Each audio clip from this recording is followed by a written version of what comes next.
Hello दोस्तों, quick में आपका स्वागत है। आज हम सिंधु नदी तंत्र के बारे में जानेंगे।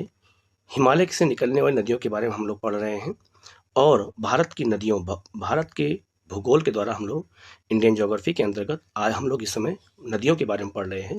और इससे पहले हम लोगों ने गंगा की नदी के बारे में और ब्रह्मपुत्र नदी के बारे में हम लोगों ने बात किया था। और आज हम सिंधु नदी तंत्र के बारे में बात करेंगे। हिमालय से निकलने वाली जो नदियाँ होती हैं उनकी चर्चा का हम लोग कर रहे हैं। हिमालय से जो नदियाँ निकलती हैं उनमें 3 नदियाँ सबसे प्रमुख हैं। एक है आपका सिंधु नदी तंत्र, ये पूरा सिंधु नदी तंत्र कहलाता है। ये पूरा गंगा नदी तंत्र कहलाता है और ये पूरा ब्रह्मपुत्र नदी तंत्र कहलाता है। हम लोगों ने गंगा नदी तंत्र के बारे में पढ़ा, ब्रह्मपुत्र नदी तंत्र के बारे में पढ़ा और अब हम लोग सिंधु नदी तंत्र के बारे में पढ़ेंगे कि सिंधु और उनकी सहायक नदियों से जुड़े हुए क्वेश्चन कैसे आते हैं। और हिमालय की नदियाँ जो निकलती हैं इसमें 2 नदियाँ जो गंगा अपवा तंत्र है और ब्रह्मपुत्र अपवा तंत्र है, इनका जल बंगाल की खाड़ी में गिरता है।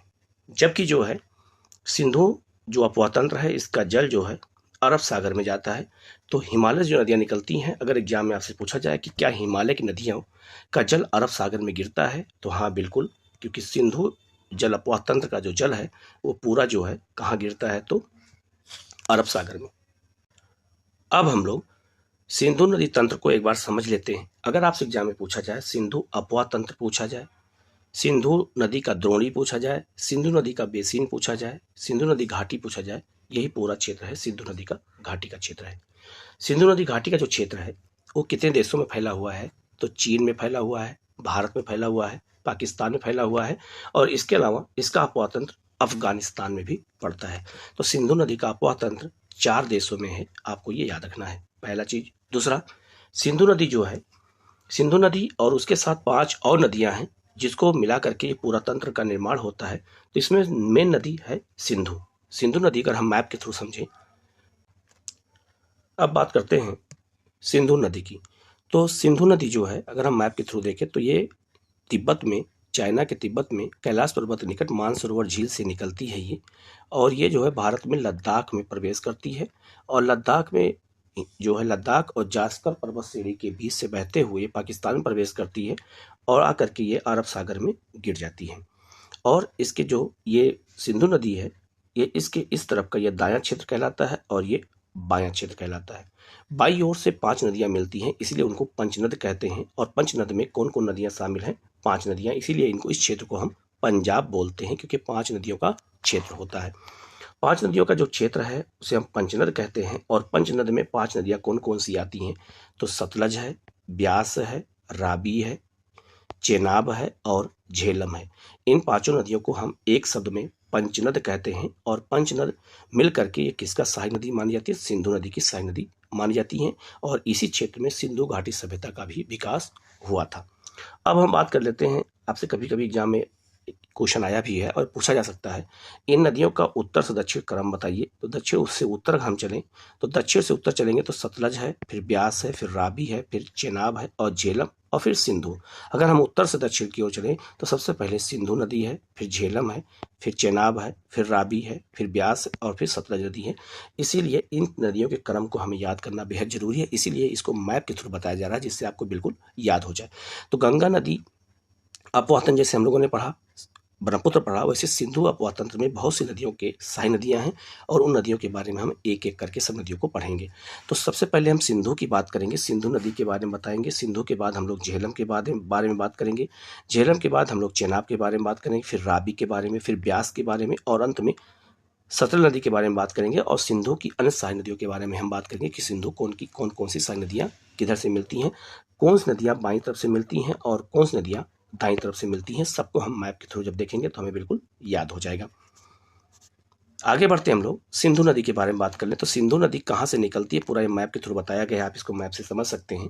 तो सिंधु नदी कैलाश पर्वत के निकट मानसरोवर झील से निकलती है और ये लद्दाख और जास्कर पर्वत के बीच से बहती हुई पाकिस्तान में प्रवेश करती है और जाके अरब सागर में गिर जाती है। आपसे अगर पूछा जाएगा एग्जाम में कि क्या सिंधु नदी किन 2 पर्वतों के बीच बहती है, तो आपको बताना होगा कि 2 पर्वत कौन कौन से हैं। तो लद्दाख पर्वत और जास्कर पर्वत के बीच में। सिंधु नदी भारत किस स्टेट में बहती है, तो केवल लद्दाख स्टेट में बहती है, केंद्र शासित प्रदेश है। इसके अलावा हम बात करें तो सिंधु नदी जो है ये लद्दाख पर्वत और जास्कर पर्वत के बीच में गार्ज का निर्माण करती है। ठीक है, दो पर्वत है, मान लीजिए ये दो पर्वत हैं, एक लद्दाख एक जास्कर। बीच में जो नदी बहती है तो नदी पहले यहाँ बहती है, नदी इस पहाड़ को काटते हुए नीचे चली जाती है और ये वी आकार की घाटी बन जाती है। इसी को हम लोग यहाँ पे गार्ज कहते हैं। तो नदियाँ गार्ज का निर्माण करती हैं। तो सिंधु नदी अपना गार्ज कहाँ बनाती है? तो लद्दाख और जास्कर पर्वत के बीच में बनाती है। आगे बढ़ते हैं हम लोग। अब हम लोग इसको देख लेते हैं कि व्याख्या देख लेते हैं, जिससे ये हमें समझ में आ जाएगा कि सिंधु नदी कहाँ से निकलती है और क्या विशेषताएं हैं। एक एक करके हम लोग देख लेते हैं। आगे ये है कि इस नदी तंत्र में सिंधु नदी सबसे बड़ी नदी है। सिंधु नदी का उद्गम स्रोत कहाँ पर है? तो तिब्बत में मानसरोवर झील के निकट चेमा यंग लुंग जो है डुंग बोखर चू हिमानी के पास, ये चाइनीज नाम है, जो हिमनद है उसी के पास ये निकलती है। यह पहले उत्तर पश्चिम दिशा में बहती है, फिर हिमालय पर्वत को काट कर दमचौक के निकट ये भारत में प्रवेश करती है। दमचौक जो है ये लद्दाख में है और यहीं से नदी ये भारत में प्रवेश करती है। ठीक है, आप ये से देख सकते हैं, ये है आपका यहाँ पर पहले ये बहती है और यहीं पे दमचौक है जहाँ पे ये तिब्बत से होते हुए फिर लद्दाख में प्रवेश करती है। ठीक है, सिंधु नदी भारत में केवल लद्दाख के प्रदेश में बहती है। ये भी आपसे पूछा जा सकता है कि सिंधु नदी भारत के किस राज्य में बहती है? तो केवल केंद्र शासित प्रदेश लद्दाख में बहती है। यह लद्दाख में लद्दाख पर्वत और जास्कर पर्वत के बीच में गार्ज का निर्माण करते हुए पाकिस्तान में प्रवेश करती है। मैंने आपको बता दिया है। इसके अलावा यह नदी जो है विश्व की बड़ी नदियों में से एक है। इसकी कुल लंबाई 2880 किलोमीटर है, जबकि भारत में इसकी लंबाई कितनी है? तो 1114 किलोमीटर इसकी लंबाई टोटल सिंधु नदी की है भारत में। सिंधु की सारी नदियों की बात करें तो सिंधु की दाईं सारी नदियाँ कौन सी हैं और बाईं सारी नदियाँ कौन सी हैं, पूरा लिस्ट यहाँ पे दिया गया है, आप देख सकते हैं। ये हो गया आपकी बाईं सारी नदियाँ और ये हो गया आपकी दाईं सारी नदियाँ। तो बाईं सारी नदियों में कौन कौन सी हैं? सतलज, ब्यास, रावी, चेनाब, झेलम, जास्कर, सोहन, सियांग, सिगार। ये छोटी बड़ी नदियाँ, सब नदियाँ बाईं ओर से सिंधु में मिलती हैं। ठीक है, दाईं सारी नदी की बात करें तो सियोक है, काबुल है, कुर्रम है, तोची है, गोमल है और ये गिलगित है।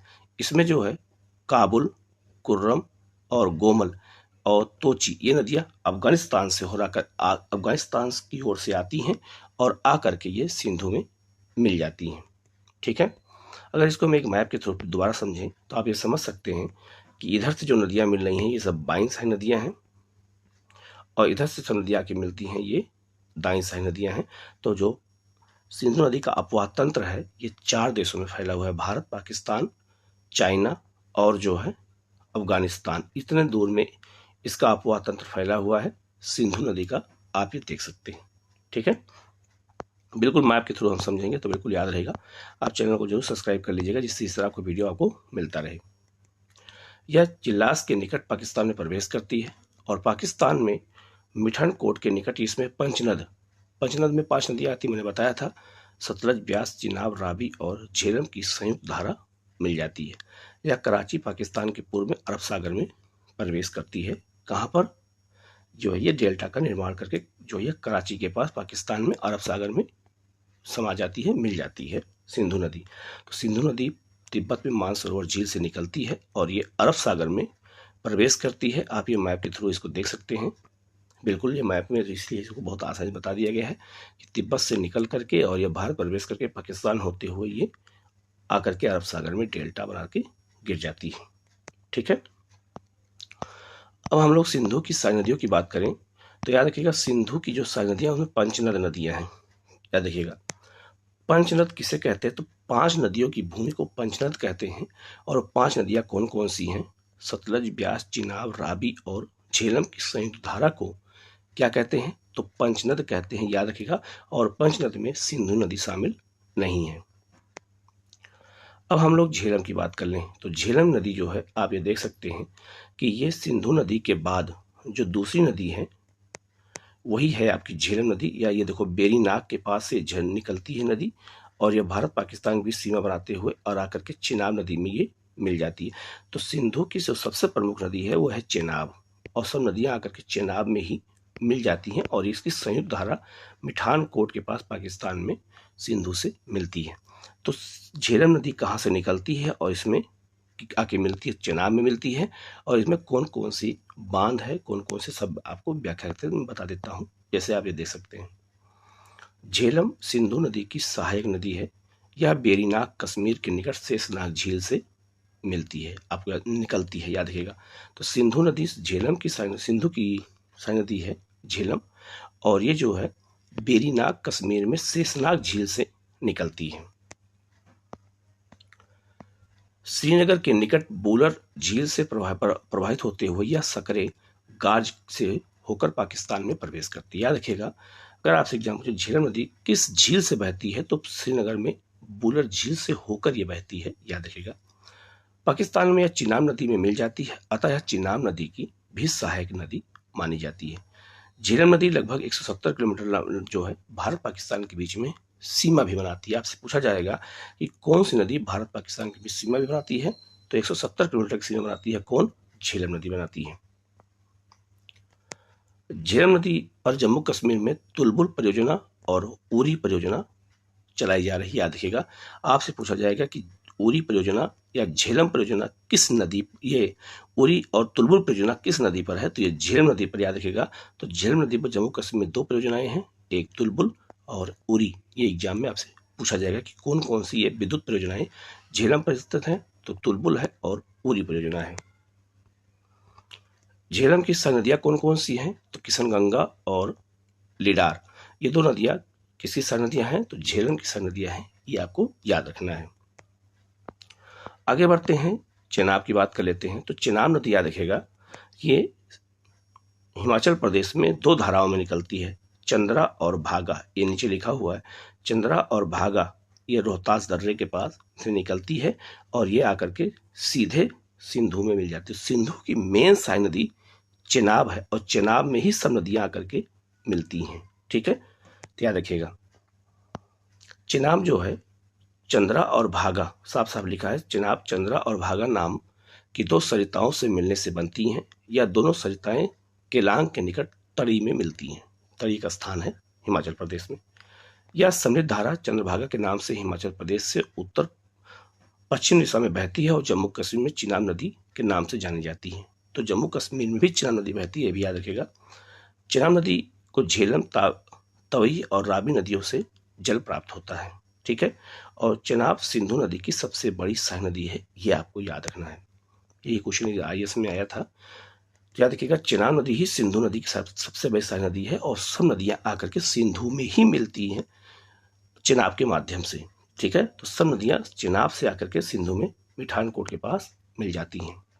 आगे है, चेनाब नदी पर कौन कौन सी जल विद्युत परियोजनाएं हैं, तो याद रखिएगा, चेनाब नदी पर 3 जल विद्युत परियोजनाएं प्रमुख हैं। एक है आपकी सलाल जल विद्युत परियोजना, दूसरी है बगलिहार जल विद्युत परियोजना, और तीसरी है दुलहस्ती परियोजना। ये तीनों परियोजनाएं चेनाब पर हैं, और बहुत सारे एग्जामों में ये पूछा जाता है, तो आप इनको याद रखिएगा। चेनाब के बाद नदी है रावी। आप रावी की लोकेशन देख सकते हैं कि चेनाब के बाद रावी नदी भी, और ये भी हिमाचल प्रदेश में रोहतांग दर्रे के पास से ही निकलती है। रावी जहाँ निकलती है उसी के पास से ही निकलती है, और आकर के ये पाकिस्तान में चेनाब से मिल जाती है। कौन नदी? रावी। लिखा हुआ है, रावी नदी की उत्पत्ति हिमाचल प्रदेश में रोहतांग दर्रे के पास कुल्लू पर्वत से होती है, ठीक है। आपको ये याद रखना है कि रावी नदी कहाँ से निकलती है, तो किस स्टेट से निकलती है? हिमाचल प्रदेश में। रोहतांग दर्रे के पास किस पर्वत से निकलती है? तो कुल्लू पर्वत से निकलती है। माधोपुर के निकट या पंजाब में प्रवेश करती है, और अमृतसर से 26 किलोमीटर नीचे पाकिस्तान में प्रवेश करती है, याद रखिएगा, और जाकर के चेनाब में मिल जाती है। ये लिखा हुआ है, रंगपुर के निकट या चेनाब में मिलती है, और यह चेनाब की सहायक नदी है, ठीक है। रावी नदी पर निर्मित प्रमुख परियोजनाएं कौन कौन सी हैं? चमेरा परियोजना हिमाचल प्रदेश में, और थीन परियोजना पंजाब हिमाचल प्रदेश की संयुक्त परियोजना है, याद रखिएगा। तो चमेरा और थीन ये दोनों परियोजनाएं किस नदी पर हैं? तो दोनों रावी नदी पर हैं, आपको याद रखना है। नेक्स्ट है ब्यास नदी। ब्यास नदी जो है बहुत इंपॉर्टेंट है, ये आप देख सकते हैं, ये हिमाचल प्रदेश से निकलती है और ये सतलज में आके मिल जाती है, याद रखिएगा। तो चेनाब नदी ये है, आप चेनाब नदी के बाद रावी और रावी के बाद ये ब्यास है और ब्यास के बाद तब सतलज नदी होगी। और ब्यास नदी जो है केवल भारत में बहती है और ये आकर के केवल सतलज में मिल जाती है। ये भी आपसे पूछा जाएगा कि पंच नदियों में जो 5 नदियां हैं, झेलम, रावी, चेनाब, ब्यास और सतलज, इनमें कौन केवल भारत में बहती है? तो केवल ब्यास है जो भारत में निकलती है और भारत में ही आकर के सतलज नदी में मिल जाती है ये।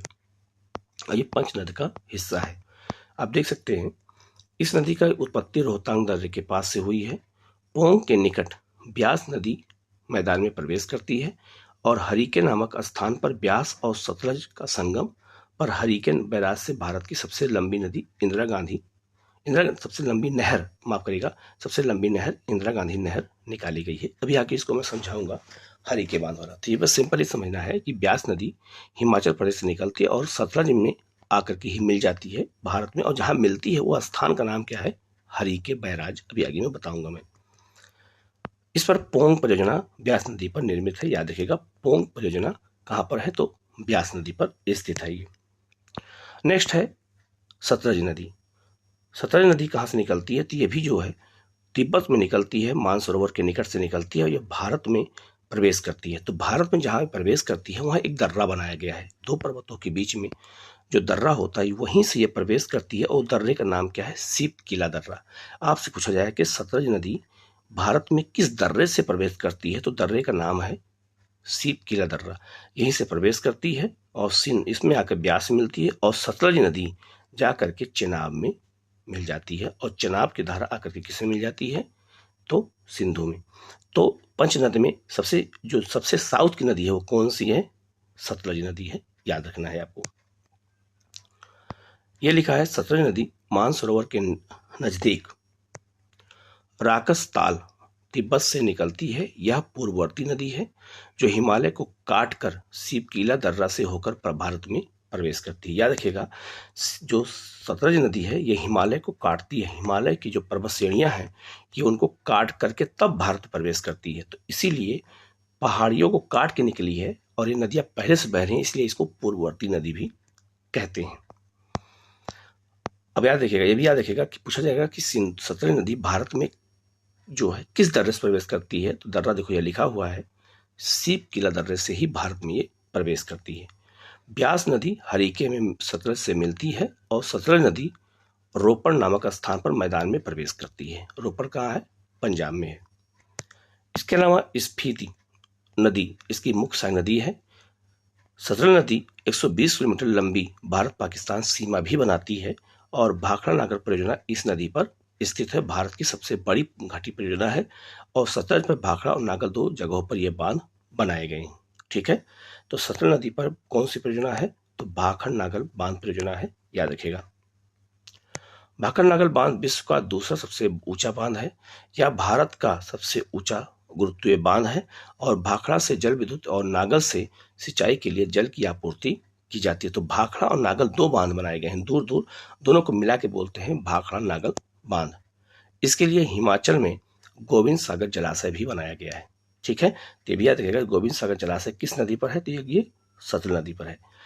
यह परियोजना पंजाब, हरियाणा, मध्य प्रदेश, सॉरी माफ करिएगा, यह परियोजना पंजाब, हरियाणा, हिमाचल प्रदेश और राजस्थान की संयुक्त परियोजना है, याद रखिएगा। इससे जो विद्युत प्राप्त होता है वो पंजाब को भी मिलता है, हरियाणा को भी मिलता है, हिमाचल प्रदेश को भी मिलता है और राजस्थान को भी मिलता है। किससे? भाखड़ नागल बांध जो परियोजना जो विद्युत उत्पादन होता है। इस मैदान में 5 दोआब भी स्थित हैं, याद रखिएगा। अब हम लोग दोआब की बात कर लेते हैं। याद रखिएगा सिंधु नदी जिन क्षेत्रों से बहती है तो 2 नदियों के बीच के जमीन को दोआब कहते हैं। ठीक है, 2 नदियां हैं, जैसे मान लीजिए 2 नदियां हैं, 2 नदी की जो बीच की जमीन होती है इसको दोआब कहते हैं। और इस क्षेत्र में 5 नदियां बहती हैं तो 5 दोआब बनता है, इसलिए इसको पंजाब कहते हैं। याद रखिए 5 नदियों की भूमि को पंजाब कहते हैं। ठीक है, सिंधु नदी के अंतर्गत जो है 5 दोआबों की चर्चा करेंगे। 5 दोआब कौन कौन से हैं और किन के बीच में वो दोआब पड़ते हैं, बिल्कुल मैप के थ्रू हम समझेंगे, पहले तुम्हें याद हो जाएगा। ठीक है, सिंधु सागर दोआब की नदियों के बीच में है। तो सिंधु और झेलम के बीच में जो दोआब पड़ता है इसी को सिंधु सागर दोआब कहते हैं। दूसरा है चाज दोआब कहाँ पड़ता है, तो चाज दोआब झेलम और चेनाब के बीच में चाज दोआब पड़ता है। चेनाब और रावी के बीच में रचना दोआब पड़ता है, याद रखिएगा। और बिष्ट दोआब कहाँ पड़ता है, तो ब्यास और सतलज के बीच में। और बरी दोआब कहाँ पड़ता है, रावी और ब्यास के बीच में। ठीक है, तो ये सारे दोआब कहाँ कहाँ पड़ते हैं मैंने बता दिया, मैप के थ्रू आप देखोगे तो याद हो जाएगा। और आप देख सकते हैं सबको मैंने बता दिया यहाँ पर भी, बिष्ट दोआब ब्यास और सतलज के बीच में, बारी दोआब ब्यास और रावी के बीच में, रचना दोआब रावी और चेनाब के बीच में, चाज दोआब चेनाब और झेलम के बीच में, और सिंधु सागर दोआब झेलम और सिंधु नदी के बीच में। तो ये सारे जो है दोआब हैं, और इन्हीं दोआब को 5 नदियों के बीच को दोआब कहते हैं। और दो नदियों के बीच में जो दोआब स्थित हैं ये उन्हीं के बारे में बताया गया है, और ये मैप के थ्रू उनको समझाया गया कि कौन सा दोआब कहाँ पर पड़ता है। ये एग्जाम में आपसे पूछा जाता है। ठीक है, आगे बढ़ते हैं हम लोग और इंदिरा गांधी नहर की बात कर लेते हैं। ठीक है, इंदिरा गांधी नहर भारत की सबसे लंबी नहर है, और इसके बारे में हम बता देता हूँ आपको, ध्यान दीजिएगा। ये नदी है ब्यास, याद रखिएगा बहुत ही इंपॉर्टेंट चीज़ है ये नदी है ब्यास, और ये नदी है सतलज। सतलज और ब्यास दोनों आकर के हरीके बैराज के पास आपस में मिल जाती हैं, और आगे सतलज नदी पर आगे बढ़ जाती है। तो हरीके नामक स्थान पर ब्यास और सतलज का संगम होता है, और यहीं से डैम बना करके नहर निकाली गई है, इंदिरा गांधी नहर। ये इंदिरा गांधी नहर है, राजस्थान के मरुस्थल क्षेत्र में ये बहती है। ठीक है, पहला चीज याद रखिएगा। दूसरा, आपसे पूछा जाएगा कि इंदिरा गांधी नहर किन दो नदी की धाराओं से निकलती है, तो ब्यास और सतलज की धाराओं से। कहाँ से निकलती है, हरीके बैराज से। ये नदी मरुस्थल क्षेत्र बहती है, और आप देख सकते हैं इसकी अनेक शाखाएं निकाली गई है। ये अनेक शाखाएं ही निकल करके इस पूरे क्षेत्र में बहती हैं, आप ये देख सकते हैं। ठीक है, और ये पूरे मरुस्थल में सिंचाई करती हैं, इसीलिए मरुस्थलीय क्षेत्रों में सिंचाई के लिए साधन उपलब्ध है, और यहाँ पर जो है मोटे अनाजों की खेती करना संभव हुआ है। तो ये इंदिरा गांधी नहर कहाँ से निकलती है ये आपको याद रखना है, पूरा मैप के थ्रू मैंने यहाँ बता दिया है। इसकी तमाम शाखाओं को याद नहीं करना है, बस इनको ध्यान से एक बार समझ लेना है। यहाँ लिखा हुआ है कि ब्यास और सतलज के संगम पर स्थित हरीके बैराज से यह नहर निकाली गई है। यह संसार की सबसे लंबी नहर है। इस नहर में जलापूर्ति के लिए रावी और ब्यास पर ओंग बांध बनाया गया है। इससे राजस्थान के मरुस्थलीय भागों में जला की आपूर्ति भी होती है। तो डैम रावी पर भी बनाया गया है कुछ जगहों पे पानी को रोकने के लिए, कि जिससे वो पानी कहाँ पे आए, ब्यास में आ जाए, और ब्यास के माध्यम से वो पानी सतलज के माध्यम से इंदिरा गांधी नहर में आ सके। तो ये आपका हो गया सिंधु अपवाह तंत्र के बारे में मैंने डिटेल बता दिया है, आप इसको जरूर याद रखिएगा। हाँ, इसमें आप ये जरूर याद रखिएगा कि 5 दोआब कौन कौन से हैं, और इन दोआबों को कैसे याद करना है ये भी मैं बता देता हूँ कैसे। सिंधु सागर दोआब में आपको मैं समझा देता हूँ कि कैसे इसको याद करना है। ठीक, देख लीजिएगा, आप देख लीजिए, ये देखिए बिष्ट दोआब, तो ब्यास और सतलज, तो ब्यास का पहला शब्द और सतलज का शब्द बिष्ट हो गया। बारी क्या होता है, ब्यास और रावी, बा से बारी, रा से रावी। तो बारी दोआब में ब्यास और रावी शामिल है। रचना में कौन है, रावी नदी का रा ले लिया गया है, और चेनाब नदी का चा ले लिया, रचना दोआब हो गया। ठीक है, चिनाब हो गया। चाज दोआब में क्या होता है, तो चेनाब और झेलम में जो झा है उसको आप समझने के लिए समझ लेना, तो ची और झा चेनाब चाज दोआब हो गया। और सिंधु सागर आपको याद ही रहेगा, क्योंकि सिंधु नदी जाके सागर में प्रवेश कर जाती है। तो झेलम और सिंधु के बीच में जो है सिंधु सागर दोआब स्थित है। तो इस तरह से आपको याद रखना है। क्वेश्चन में कहीं कोई डाउट हो तो आप पूछ सकते हैं, मैसेज करके मैं उसका जवाब दे दूंगा आपको। और चैनल को जरूर सब्सक्राइब कर लीजिएगा, जिससे इस तरह के वीडियो आपको लगातार मिलते रहें। और हमारे टेलीग्राम चैनल को भी आप लोग ज्वाइन कर सकते हैं, उसका लिंक इसी वीडियो के कमेंट में मैं शेयर कर दूंगा। और आप लोग लगातार जो है क्लास में बने रहिए। कोई डाउट हो तो आप पूछिए, और इसकी आप पूरी तैयारी आपको ज्योग्राफी, हिस्ट्री, पॉलिटी सारी क्लास आपको लगातार मिलती रहेंगी। आप हमारे चैनल के साथ जुड़ सकते हैं, और चैनल को जरूर सब्सक्राइब कर लीजिए, और वीडियो को जरूर लाइक कर लीजिएगा, और जो है बेल आइकन को प्रेस कर लीजिएगा, जिससे नोटिफिकेशन आपको मिलता रहे, और आप जो है इस तरह के क्लास लगातार करते रहें। Okay, thank you.